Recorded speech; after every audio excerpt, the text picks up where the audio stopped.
Ay gad mamang, sabi ng manugang. Kung mamatay ka gad mamang, daghang kaayo ang imong kwarta. Napaiyak talaga ako. Sa kambait po ng kapatid mo dyan, 2 beses na po ako nakitulog sa barangay. Kagabi po, binigyan ako ng kapatid niya. Kumain ka, nanay. Napakabuti po ng puso ninyo. Ang kapitan naman po sabi ko, sige nanay dito, binigyan ako nila ng kutsyon. Higaan, sabi ko sa... dito sa aming barangay? Opo. Ano yan ay? Nilalakad-lakad mo lang? Naglalakad-lakad ka? So, kahapon, Lola, galing ka ng Parañaque talaga? Diretso dito? Galing po ako Parañaque. Sabi ko, ano ba yan? Yung mga mababait na tumutulong sa akin, nangangamatay na. Ay, ayaw ko na tulungan ka. Baka ako rin sumunod mamatay.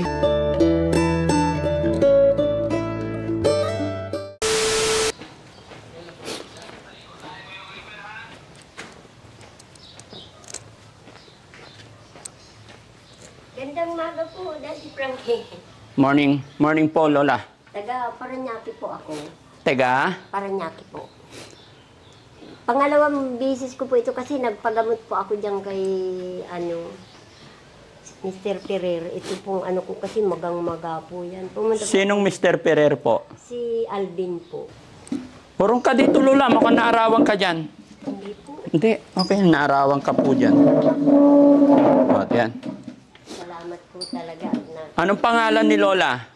Carmelita Laguerta, papa sa asawa ko po. Ano po? Papa sa asawa ko. Nung dalaga kayo, Laguerta. Opo. Mayaman si Lola. Ang daming alahas. Pangontra nga po, binigay daw po nung ni Kuya Oliver, ay ni Kuya Ferrer.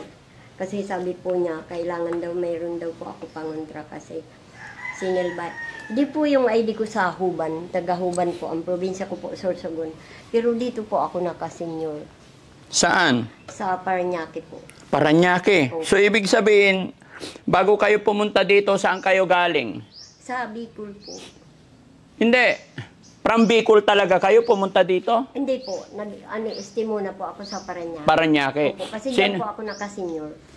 Sinong tinutuluyan nyo dyan sa Parañaque? Dati po may bahay kami dyan. Nung namatay na po yung asawa ko, nabuwi po ako sa Bicol. Nangungupahan kayo dyan sa Parañaque? Hindi po. Sarili nyong bahay? Opo. Lupa? Po, hindi po ang lupa. Ang bahay lang po. Kaya lang po nung namatay na yung asawa ko, yung kapatid na niya ang tumira. Saka masusungit po, hindi magandang pamilya. Anak nyo po ilan? 4, Daddy Frankie, pero puro sila babae, walang lalaki, walang magandang hanap buhay yung mga... Nasaan yung 4 na babae? Ang isa po nasa Lingayen, Pangasinan. Oy, Lingayen, okay. Yung isa po nasa, ano na ba ito? Iligan City po. Iligan. Tapos yung isa? Sa Bicol po. Bicol. Yung isa? Nasa, Nasugbo, Batangas. Pero hindi po ako nila pinapansin. Pumunta nga po ako doon. Nakisakay lang ako kasi wala akong pera. Sabi, ay gad mamang, sabi ng manugang. Kung mamatay ka gad mamang, daghang kaayo ang imong kwarta. Napaiyak talaga ako. Ano po? Kung mamatay daw po ako, marami akong makukuha na pera, sabi ng manugang ko. Sabi ko, ay okay lang, mauwi na ako ngayon. Ano ibig niya sabihin? Pag ako daw po namatay, maraming pera ang makukuha. Sino makakakuha ng pera? Ako. Sabi ko, ay paano ko pa yun mapakinabangan, ay patay na po ako. Bakit ganun ang sinabi niya sa'yo? Bakit? Awang ko po, di ko alam. Bisaya po yun. So, pumunta ka sa kanila? Opo. Tapos, kasi, sinabihan kang ganon? Opo, kasi sabi ko, hindi naman ako kahit 500 at wala na ako trabaho. Kasi po, mananahi ako. Magaling nga po yan na manggagamot si Ferrer kasi ito daw po, sabi niya, sinalbahe daw po ako ng kasama ko sa trabaho. Tapos sabi niya, nanay, mananahi ka ba? Sabi ko, opo. Kaya pala sinulid ang nakuha niya dito sa pisngi ko. Kasi nakaaway ko po yun dahil hinanap ko lang po yung gunting. Sabi, minura niya ako. Sabi ko, wag mo naman ako murahin, matanda. Ilang taon ka na po ba, Nay? 76 po. 76. Nay, 1949. so tiga province mo, Bicol. Opo, Saan sa Bicol? Huban, Sorsogon. Ayan Huban, Sorsogon. Okay po. Ayan po. Okay. And then, ang pamilya mo dati sa Parañaque. Opo. Saan sa Parañaque? Wala na po dyan. Ang bahay Hindi, ko, before, saan po? sa Santo Niño. Santo Niño. Opo. Tapos may anak ka dito sa Sa Nasa. Lingayen. Opo. Malapit lang yung Lingayen, di ba? Pero Nung nung... po sila sa malapit sa dagat, ang bahay nila, yung sa Lingayen. Okay, alam ko po yun. Opo, kasi nung pumunta po ako, may malaking isda, kamuntik nang natuhog yung hipag ko. Kasi tumalon ganyan. Sige na, hayaan mo na yun. Ang tanong ko dito, bakit si Daddy Frankie pinuntahan mo? Kasi po, yung po ang nag-ano tuwing matutulog ako pag nagdadasal ako, ikaw po ang laging umano sa kaisipan ko na matutulungan mo po ako. Gusto ko po yung may sarili ako uli na hanap buhay kasi mula nang namatay yung asawa ko. Ako, Daddy Frankie, minsan lang makakain sa isang Sa isang? sa isang araw. Kaya sabi ko, magpunta na lang ako doon. Magpapagamot ako tuloy. Kaya po, mabait po. At saka ang bait po ng kapatid mo dyan. 2 beses na po ako nakitulog sa barangay. Kagabi po, binigyan ako ng kapatid nyo ng 300 para kumain ka, nanay. Napakabuti po ng puso ninyo. Yung pong kapatid mo si Kagawan. Ang bait po niya. Mabait siya. Opo. Kasi sabi niya, nanay, pwede ka dito matulog. Sabi ko, okay lang po. Basta may matulugan ako, hindi mapaano-ano ang buhay ko. Ang kapitan naman po sabi, sige nanay dito, binigyan ako nila ng kutsyon. Nahigaan. Sabi ko sa... dito sa aming barangay. Opo. Shout out. Naging kaibigan ko si Paz. Yung, sabi, Sinong Paz? yung pong may nakatanim na sa hardin nila ng mga talot. Sabi, kamag-anak namin yan si Daddy Frankie, makiusap ka na lang. Sabi ko, sige po. Ngayon, sabi ko po, yung nag-payout ako ng Tuki, sabi ko, pupunta na talaga ako doon sa Pangasinan kasi gusto ko makausap si Daddy Frankie. Nag-payout ka ng 2K. Saan galing yon? Sa senior. Sa senior. Opo. Saan barangay yon? Sa Sa Parañaque. Parañaque. So, kailangan nandoon ka lagi tuwing payout. Opo, kasi pag ako po nakakuha na ng ngayon na October na payout, gusto ko na po magpa-transfer sa Bicol para mag-isa na lang ako. Gusto mo nang bumalik sa Bicol? Opo, para po, kasi Daddy Frankie, may makina po ako. Nung magbagyong Christine, siyempre iniwan ko yung bahay. Pagdating ko po, wala na yung mga gamit ko at saka yung TV. Saan napunta? Baka po ninakaw na, tapos sinira pa yung pintuan. Sige lang, Nay. Putulin ko lang usapan natin. Mga kababayan, mga kabarangay, magandang morning po sa atin lahat. At syempre mga kababayan, ayon sa statement ni Nanay, bago ako magpatuloy ay nanaisin ko munang magpasalamat unang-una sa ating Panginoon dahil nagising na naman tayo sa umagang ito na maayos at ligtas. Naway laging ganito, lagi tayong healthy, no? At syempre, pasasalamatan ko rin ang ating barangay captain, si Cap Apid, na napakabait daw ayon kay Lola. At syempre sa kanyang mga kagawad, nababanggit nga po ni Nanay, yung kapitan daw natin na nag-entertain kasi wala kami rito kagabi kaya sa barangay siya natuloy, no? At syempre sa kagawad, kay kagawad Freddy Bugarin. At alam kong hindi lang yan dahil saksi rin po ako mga kababayan, one time na nagpunta kami dyan hating gabi, ay nandyan pa talaga yung mga kagawad nila. Kaya shoutout po sa pamunuan ng barangay official, Barangay Aliaga. Pangunguna po yan ng ating barangay captain na si Apid Pereras, ganun din sa kanyang mga kagawad. Mabuhay po kayo, naway hindi po kayo magbago sa pagtulong sa ating mga kababayan. Napakabait nyo po talaga, kahit hindi nyo kabarangay, kahit hindi nyo nasasakupan ay in-entertain nyo si Lola. Saludo po ako sa inyong ginawa, Barangay Apid Pereras. No? Mabuhay po kayo. So Lola, ano ang pinaka dahilan talaga? Kasi sabi mo, babalik ka ng Pasay, ay Parañaque, tapos gusto mo nang bumalik ng Bicol. Pero yung mga anak mo, bakit sa edad mong yan, dapat hindi ka na mag-iisip na manahi, magtrabaho kasi matanda ka na. Enjoyin mo na po yung buhay mo kasi malapit ka na sa hukay. Sorry Opo, okay lang. Yung mga ganitong edad dapat inaalagaan na. Di ba? Inaalagaan na ng anak, kung sa yung mga apo mo, yun na lang gawin mong libangan yung apo mo, para enjoyin na yung buhay. Yung natitirang buhay natin, enjoyin na natin. Kasi lahat tayo, Lola, no? Sorry. Opo, lahat talaga. Bakit gala ka ng gala? Ngayon lang po ako naglakad kasi ano po, gusto ko talaga Sabi mo kasi na, ay Lola, pangalawang beses mo nang punta dito. Opo, August 11 po. Ay, alam na alam talaga. Hindi pa ulianin si Lola. Tapos nagkatok po ako doon kasi tinuro ako ng babae. Yan po ang shelter ni Daddy Frankie. Tapos may babae po, sabi, Nay, di pwede kami magpatuloy kasi wala sila Daddy Frankie. Sabi ko naman po, okay lang po. Naunawaan ko po. Tapos sabi ko, ay pagtingin ko po sa orasan ko, 5:30 na, pumunta po ako sa barangay nyo. Sabi ko, Sir, pwede pa ako dito magpaumaga lang, kay bukas na lang po ako. Sabi, pwede. Ano yan ay? Nilalakad-lakad mo lang? Naglalakad-lakad ka? Ano po? Kasi wala po akong supisinte na So, pera. kahapon, Lola, galing ka ng Paranaque talaga? Diretso Opo, dito? Galing po ako Paranaque. How you gonna sure na pagpunta mo dito is maaabutan mo si Daddy Frankie? Nalangin po ako na sabi ko, Panginoon, sana po maano ko si Daddy Frankie. Pero po nagsabi sa akin na sa Makati daw po kayo. Opo. Sabi ko, parang hindi ko yun makukuha. Pero ang Aliaga po, nakapunta na ako doon na lang ako pupunta. Tapos kagabi po, natulog ako. Bago ako natulog, nagdasal ako na sabi ko, Panginoon, sana bukas makausap ako ni Daddy Frankie bago ako bumalik ng Paranaque. Tapos po, pag alas 3 nagising ako, parang nakita ko kayo naglalakad sa ganun. Sabi ko, thank you Lord, pinakita mo sa akin. Parang dumating na kayo. Sabi po kasi nung caretaker nyo na mama na nagagamas, Nanay, mamayang madaling araw pa yun, uwi sila Daddy Frankie. Sabi ko, ay maraming salamat po, makikitulog na lang ulit ako sa barangay. So, anong gusto mong hilingin kay Daddy Frankie? Sige, final question. Basta po yung gusto kong magkaroon ako ng puhunan, makabili ng mga tilang tatahiin, tapos sinulid, Sa tingin mo na, mga magkano yon? Parang mga, kasi 5,000 po yung in-offer sa akin na makina. Oo, 5,000. Tapos yung, yung parang 10K, doon po sa mga tila, sa Divisoria po ako bibili. So, bali 15,000. Opo. Kayo po ang bahala kung magkano Ang laki nun, Lai. Ha? Basta.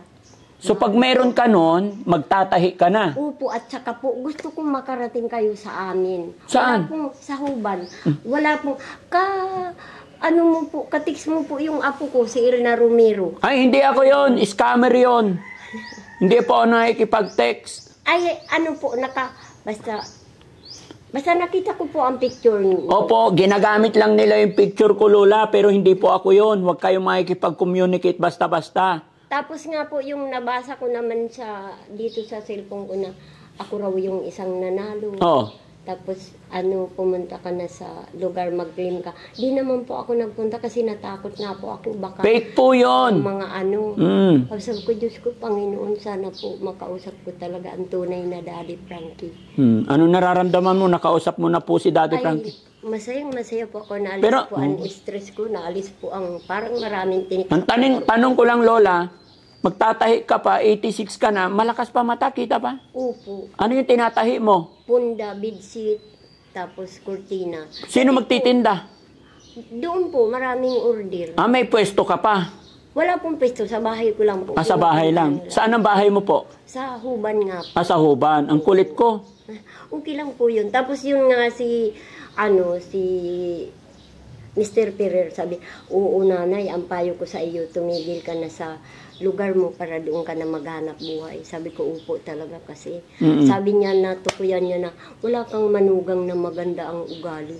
Ay, ako po nung nabubuhay pa ang mga magulang ko, pag umuwi po si nanay, nanay, ito yung pera. At ayun na, tinabi ko na yung bigas, papadala ng asawa ko. Huwag kang didepende sa manugang, Nay. Parang, Ang mga manugang, nagpapalit ng biyanan parati yan. Dumipende ka po sa iyong anak. ang anak ko po, parang dala na po ng manugang ko. Ay, nadala na ng manugang. Ano bang estilo Kasi sa kanila? tinanong ko, sabi ko, di, ano ba nangyayari sa iyo? Parang hindi na mahalaga sa iyo ang magulang mo. Ay, mamang, sabi niya, magtiis ka muna. Wala pang ganito, wala pang ganun. O sabi ko, sige, magtitiis ako. Tapos sabi Ano na ba pagbabago ng mga anak mo? iba na Daddy Frankie kisa noong mga dalaga pa. Kasi noon, mga dalaga pa. Buhay pa yung asawa ko. Ang asawa ko isang hamak lang na nag-aararo sa palayan kasi may palayan po kami. Oo. Pag mamang may padala ako na pira para ibayad sa paggamas ng palayan. Ngayon iba na po. Anong pagkakaiba? Basta po, sabi ko nga, kahit linggo-linggo bigyan nyo ako 200, apat kayo, ay di 800, Oh. ay wala raw pong pira. Walang pera. Yun lang pakiusap mo. Magkano pakiusap mo linggo-linggo? 200. Mo po, ay apat Apat sila, na anak mo? Ay 800 lang. So 800 linggo-linggo, happy ka na doon. Opo, happy na po ako. Pero hindi nila magawa. Hindi po. Tapos nung ako po kasalukuyan nananahi, mabilis. Mamang, pahiram mo na 800, pahiram 1K, pahiram 3,000. Mabilis lang po ako dumukot. Kala ko, pag may sinabit ka, may hihinabit ka. Wala pala. Ano po? Pag may? Pag may nakasabit ka po, mayroon kang hihinabitin pag dating ng oras. Pero pag wala nagipit po ka. Opo, wala po. Ay, naghinabit ka. Pero hindi ka sumabit. Hindi po. Hindi. Ba't ganon? Ayun, sabi ko, ba't ganito? Kung saan matanda na ako, wala na ang tatay niyo. Saka kanila napabayaan. Opo. Baka naman busy lang sila, Nay. Hindi po talaga. Isang apo ko lang po ang nagmamahal sa akin na nagtatrabaho po kay Governor. Yung dala niya ako, insure na gatas. Yun lang po. Ay ngayon po na-paralyze. Na-paralyze yung apo mo. Opo, hindi Sayang. na nakapagtrabaho. 27 years old. Sabi ko nga, dapat mag-asawa ka na. Sabi niya, Lola, pag ako nag-asawa, di na ako makakatulong sa iyo. Ay ngayon, paralyzed nga po. Hiwi itong bunga. Ay, ang bata pa na-paralyze na. Opo. Pero ang may responsibilidad sa'yo, Nay, Lola, yung 4 mong anak. Oo nga po, pero wala po. Hindi marunong Pumunta na po ako, nakisakay lang ako, lakas loob. Makikisakay naman ako papunta ng ng Nasugbu para makausap ko yung anak ko. Pagdating ko doon, sinabihan niya ako, day ka na magdigdi, tamayo na ngayang pagkakandigdi. Ano ibig sabihin nun? Sige na, tumayo ka nga, Lola, tapos paano niya sinabi in Tagalog? Paano? Sabi, sa Tagalog po, kasi Bicol po yun. Sabi, Mang, walang tira na, wala kaming magagawa sa iyo, bumalik ka na sa inyo, sabi. Ay, ba't ganun? Saan ka babalik? Wala ka na nga asawa, wala kang bahay. Tapos nung pagbalik ko sa Parañaque, napayak ako, nakita ko po si Edwin Olivares, sabi, uy, si Nanay Labuerta, ano ba nangyari sa iyo? Kay nakaganon po ako, kay parang Kawawa naman itong matandang to. langit at lupa. Ay, yung isa mong anak, hindi ka nag-try sa isa mong anak. Hindi na ako nagpunta sa Pangasinan. Hindi Ang hirap. Mababait yung mga nasa Pangasinan, Lola. po. Bakit di ka pumunta? Ang mahal nga po ng pamasahe, nagtanong ako kahapon, di na po, ayoko nang Ayaw mo na. pumunta. Opo. Basta gusto ko Daddy Franklin, mag-stay ako sa Bicol para po at saka gusto ko po makarating kayo sa lugar namin. Sige po. Basta po. Marami naman vlogger dyan sa Bicol, Nay. Hindi po yung Team Louie nga po ang dungis-dungis na kapunta po sa amin, tapos sabi, ano ba, sabi ko ganun ba nun? Yung buhok niya, tinanggal niya, tapos sabi, ay, wala kami magagawa sa inyo, maganda pala ang bahay niyo. Sabi ko, hindi nga po maganda na yan kasi nagiba ng bagyong Christine. Yumuko na lang ako, tapos sabi ko, salamat po. Sabi ko ganun, wala man lang niwiniyay.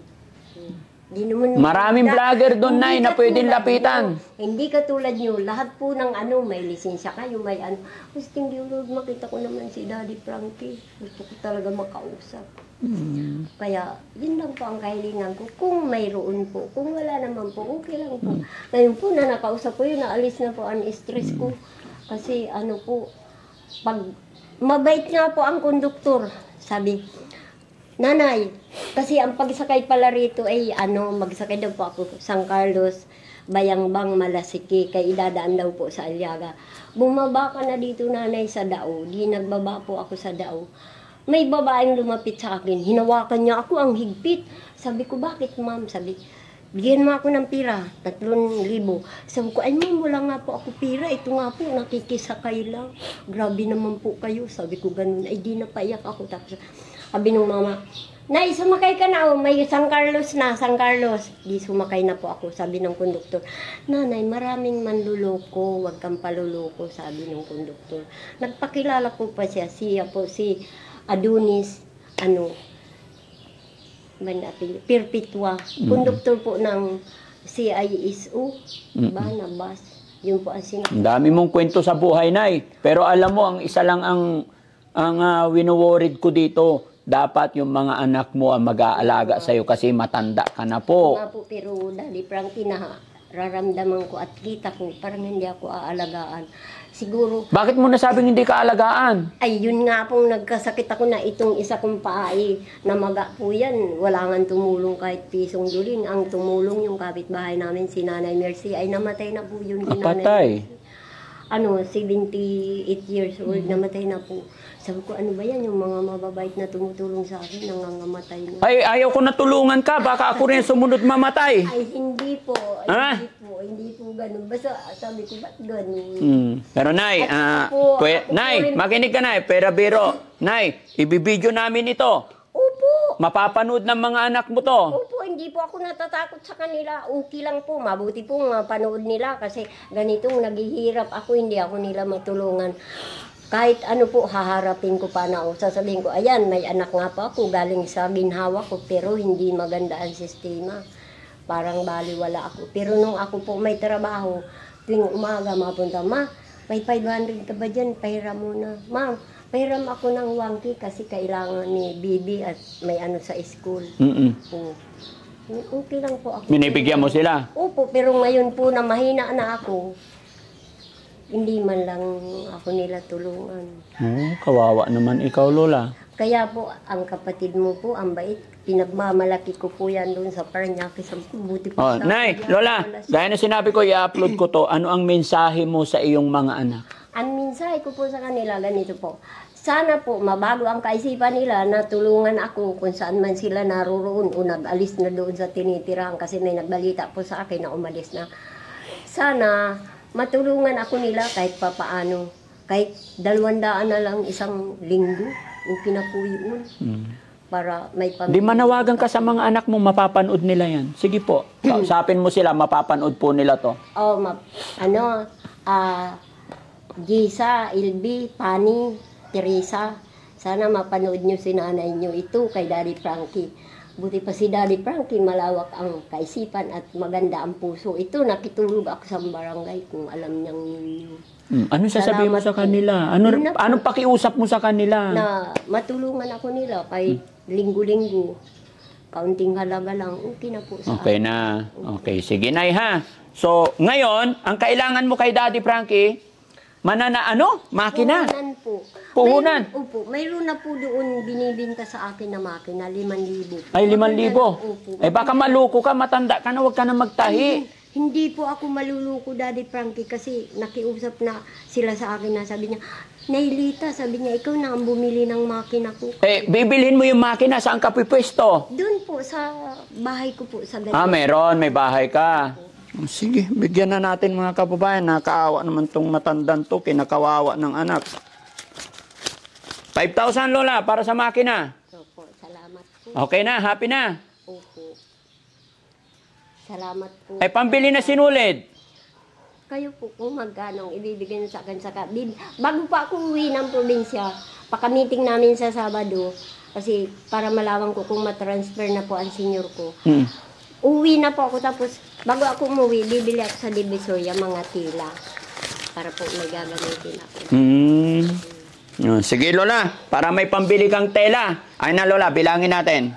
No? Para hindi ka maloko. No? Kinakamay mo. Yan. 1, 2, 3, 4, 5, 6, 7, 8, 9, 10,000. Opo, salamat po. Maraming salamat. Una sa Panginoon, pangalawa sa iyo. Bigyan ka ng mahabang buhay at ligtas sa anumang bagay. At para po lumawak pa ang inyong matulungan, Daddy Frankie, napakabuti niyo. Sana ganyan ang anak ko, Daddy Frankie.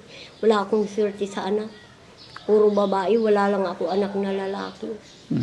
Ano ba yan, Daddy Frankie? Wala akong anak na ganun. Sana po, yung umuwi po ako. Huwag mo sabihin, Nay. Darating ang panahon. Ipag-pray mo lang yung mga anak mo. Magigising sila sa katotohanan. Yan. Ito lang po masasabi ko sa ating mga kapatid, mga anak. Mahalin po natin ang ating magulang. Habang may panahon pa, habang nandyan pa sila. Tandaan po natin kung ano ang ginagawa natin sa ating magulang, possible, ganyan din ang gagawin sa atin ng ating mga anak. No? Napakasimple lang po ang panawagan ng isang matanda. 200 lang po weekly. 4 kayo. Para may 800 daw siya para may pangkain. Siguro naman ay hindi mabigat sa inyo yung 200 weekly. No? Alam ko po yung hirap ng buhay, pero hindi naman porkit mahirap tayo, ay pabayaan na natin ang taong nagluwal sa atin. Nagdala sa atin ng 9 na buwan, hanggang mula pagkasilang mo, hanggang magkaroon ka ng isip, sila po yung nag-alaga sa atin. Kung ano man meron tayo ngayon, anong katayuan natin ngayon, sila po ang dahilan, ang ating mga magulang. Kaya kahit anong hirap ng buhay, hindi po rason yung mahirap ang buhay ko para pabayaan na natin ang ating nanay, ang ating magulang. No? Sana po mga kababayan, kapulutan po ng aral ang bidyong ito.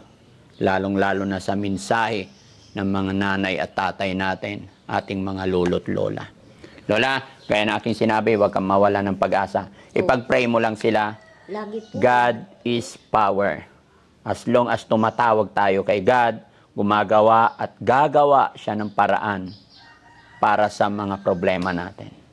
No?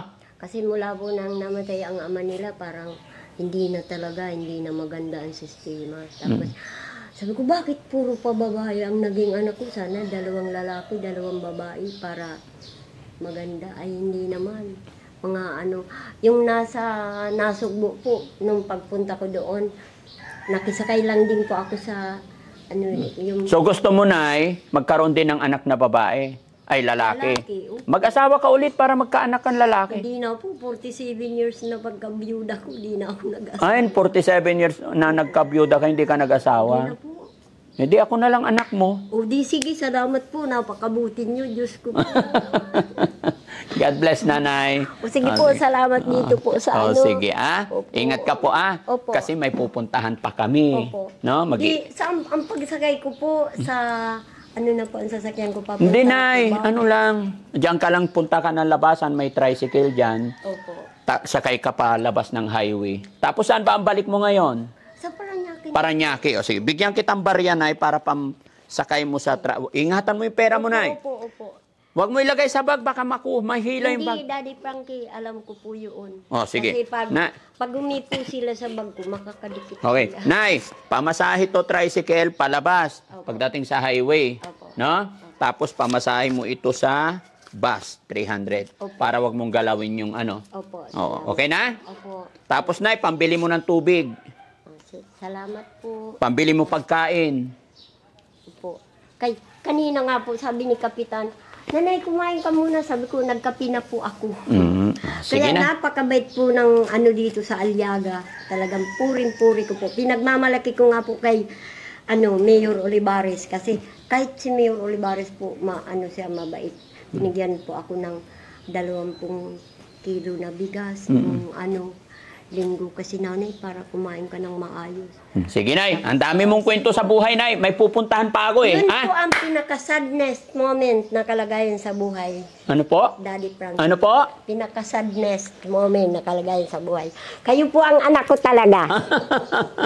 Salamat, Lola. Salamat. Sige po. Ayan. Opo, sana buong Kapuluan makita nila ang pangungusap ng ina nila na ganito, ganun. Salamat po talaga. Umiiyak na si nanay, mga kababayan. Isang nanay po. Sa inyo. Mga kababayan, ito yung pinakamahirap na sitwasyon. Yung darating na yung point na malalaki na yung anak at pag tumanda na yung magulang, maglilimos na lang ng pagmamahal sa anak. Ba't may mga ganon, mga kababayan? Sana wag po tayong ganon. Nay, ingat ka po, ha? Si Mami Rosel, kumusta po? Nasa Makati. Oo. Kasi hindi ko po nga alam sa Makati daw. Oo, wag mo nang alamin doon, Nay. Mahirapan ka doon. Sige po. Sige, Lola, ha? Ingat ka po. Bye-bye. Sige. Teka po. Yung bag mo. Naghingi na nga po ako tubig kanina sa... May gripo kami dyan. Gusto mo lagyan ko? Mayroon na po ito. Meron na. Tama na. Sige. Sige po. Sige. Paglabas ko po dyan, mag-tricycle na lang. Opo, tricycle ka na lang. Bigyan mo 100. Sige, Lola. Ingat po. Ayan. Kikwento na naman yan.